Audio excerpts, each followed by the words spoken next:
Okay, that was loading for over an hour. But it is finally over, so we're ready to explore the Nessus tool. It is pretty simple to use. Your page should be blank since you haven't performed any scan yet. So we can click right here on this X button just to see better this page. And all we want to do from here is go to the new scan button. Right here, we will see all of the available options that we can do for our scans. So we got basic network scan, as it says a full system scan suitable for any host. We got the advanced scan, configure a scan without using any recommendations, and we got a bunch of the other options, and for some of them we need the Nessus Professional version in order to use, such as this one, this one, this one, and all of these that have the upgrade on them. Now, as I already talked about, with Nessus Essentials, we're only going to be able to scan local IP addresses. Inside of a company, you could use this tool to scan their networks for vulnerabilities. However, you cannot scan an external IP address with this. So scanning a website is not going to work, unless it's inside of your network. Another thing to remind you is that we can scan with the free version up to 16 IP addresses. And if I'm not mistaken, those 16 IP addresses clean after 90 days, so after 90 days you will be able to scan more IP addresses, but I'm not sure about that. And if you have a free version and you have more than 16 targets, you will have to scan that network with multiple Nessus scans. So, scanning big enterprise networks for big companies will require Nessus Professional version. But what we want to do here, to learn Nessus and how to use it, we want to go onto the basic network scan. And this basic scan will require us to specify some options. Now, for our first scan, we'll be scanning only Metasploitable. So, turn it on if you haven't already. Check out the IP address of Metasploitable. In my case, it is 192.168.1.4. And once you do that, we can proceed to specify our options. In the General tab, under the name, you can specify anything you want. I will simply just type Metasploitable. Under the description, I will just leave this empty. There is nothing really to specify here.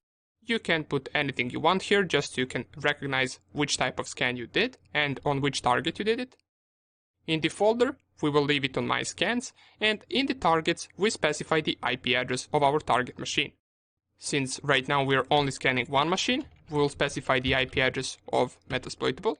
But if you were to scan a network, you would specify something like this: 192.168.1.1/24, in case it is a /24 network. I believe you can also specify it like this, so dash 192.168.1.255.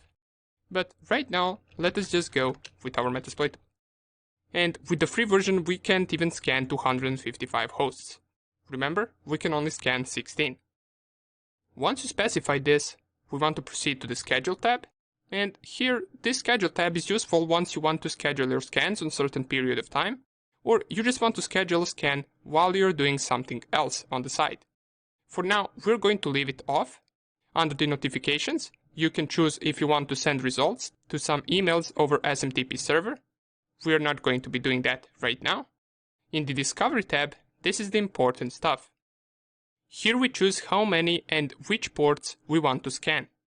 We have an option of scanning common ports, and this is similar to Nmap default port scan. It will only scan most popular ports. Or you can select scan all ports, which we're going to use right now, to scan all 65,000 ports on our Metasploitable. And if you want, there is a custom option, which is the third option right here, but we're pretty satisfied with this scan all ports option. If we read the settings, the general settings always test the Nessus localhost, use fast network discovery. Under the port scanner settings, we have scan all ports, use netstat if credentials are provided, use SYN-scanner if necessary, and we're pinging hosts using TCP, ARP, and ICMP. Good. Once you set this to scan all ports, you can go to the assessment, and in the assessment tab, we can choose what we want to scan for. So there are a few options. If I click right here on the scan type, we have scan for known web vulnerabilities, scan for all web vulnerabilities, and scan for all web vulnerabilities complex.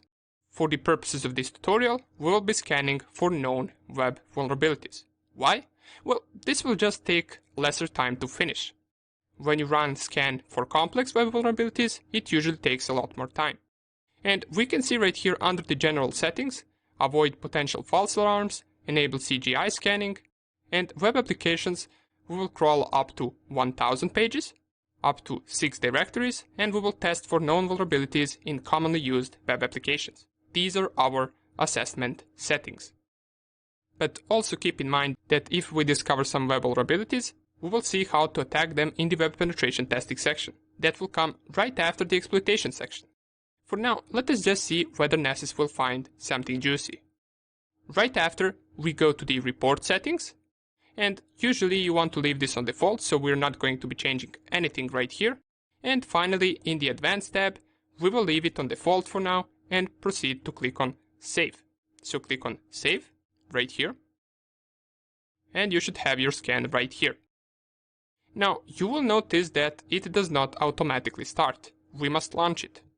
And we do that by clicking on this arrow right here, which says launch. Click on it. In just a few seconds, here it is. These green arrows will start spinning and our scan has officially started. This will try to discover all the vulnerabilities it can find for the Metasploitable machine. Now, keep in mind that these scans can take a lot longer than Nmap scans. You can always check the current state of scan by clicking on the scan name, in our case on the Metasploitable, and you will be able to see what it managed to find for now during the scan. Different vulnerabilities will be marked with different colors. We will have blue color, which means information disclosure, and what that is it possibly managed to find some information that should be private, or it managed to find the service version or something similar that allows us to find out more information about the target. It doesn't necessarily mean that the information is useful though. Then we have green, yellow and orange vulnerabilities, or also known as low, medium and high vulnerabilities. And at the end we get the most interesting vulnerabilities, which are critical vulnerabilities.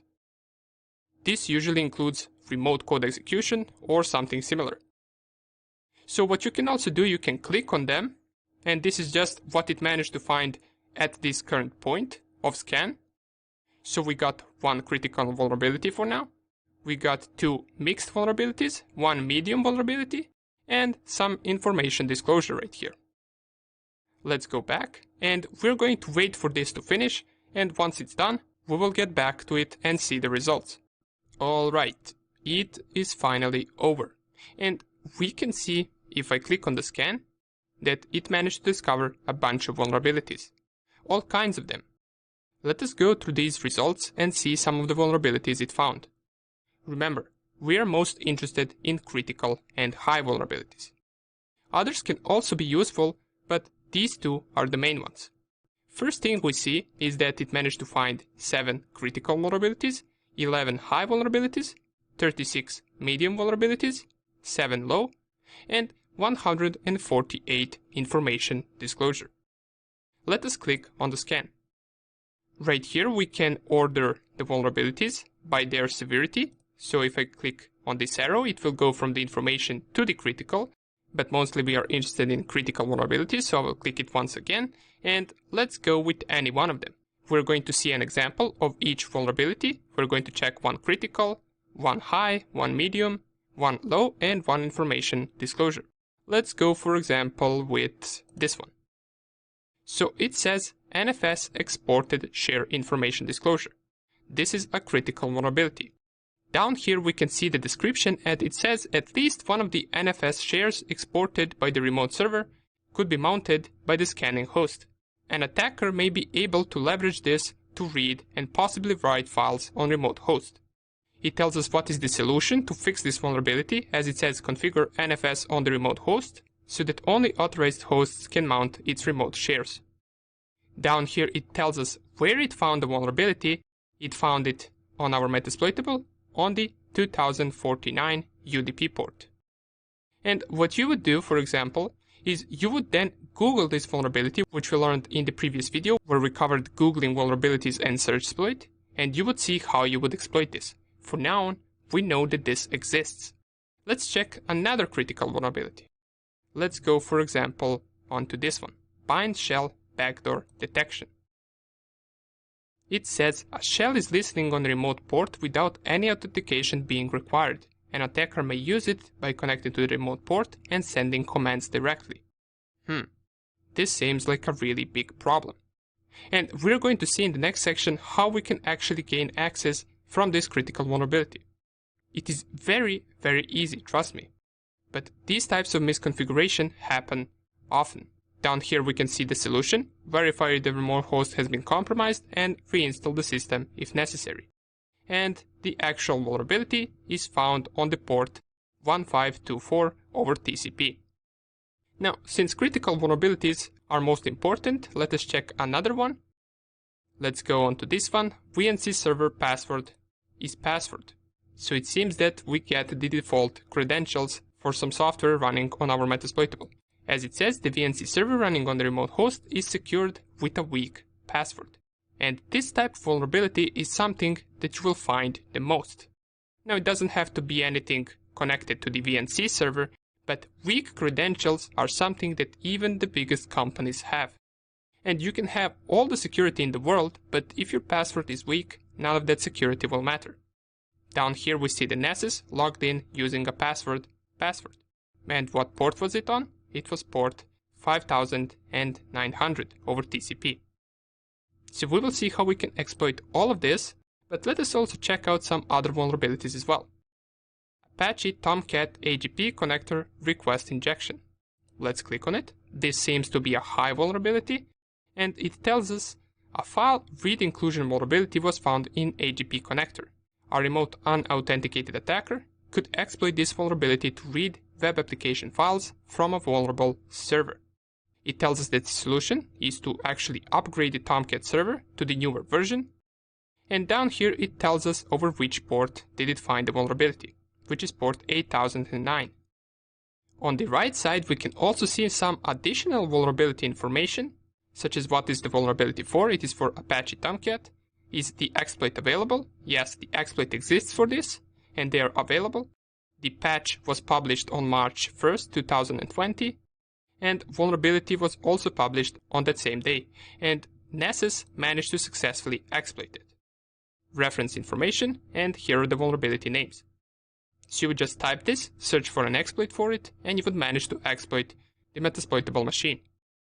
Let's check out a few more vulnerabilities, and then we're going to wrap up with this tutorial. Let's go to a medium one, and let's go, for example, to this one, SMB sign-in not required. Sign-in is not required on the remote SMB server. An authenticated remote attacker can exploit this to conduct man-in-the-middle attacks against the SMB server. Now, we have not covered man-in-the-middle yet, but later in the course we will be devoting an entire section to this attack, to the man-in-the-middle attack. So for now, we just know that the SMB port, which is running on port 445, is vulnerable to the man-in-the-middle attacks. Okay, let us also check out some information disclosure. So right here we can see OpenSSL detection, service detection, GET request, SSL TLS version supported. So we can check out which SSL and TLS versions are supported. This plugin detects which SSL and TLS versions are supported by the remote service for encrypting communications. And this port seems to be running SSL version 2, SSL version 3, and TLS version 1. And these are just different protocols used for encryption of the data that is being transferred over this port. And once again, you will see that SSL is vulnerable to the man-in-the-middle attack. We can decrypt this data using that specific attack. However, don't worry if you fully don't understand what I'm talking about. This is once again something that we will cover in a later section. Okay, great. Do you see right now how amazing this Nessus scanner is? It literally gave us most of the vulnerabilities just from a single scan. In the next section, we will see how to exploit most of these vulnerabilities on the Metasploitable, but on other targets as well. In the next video, we're going to scan other machine using Nessus, and we're going to see what results we get. See you in the next video.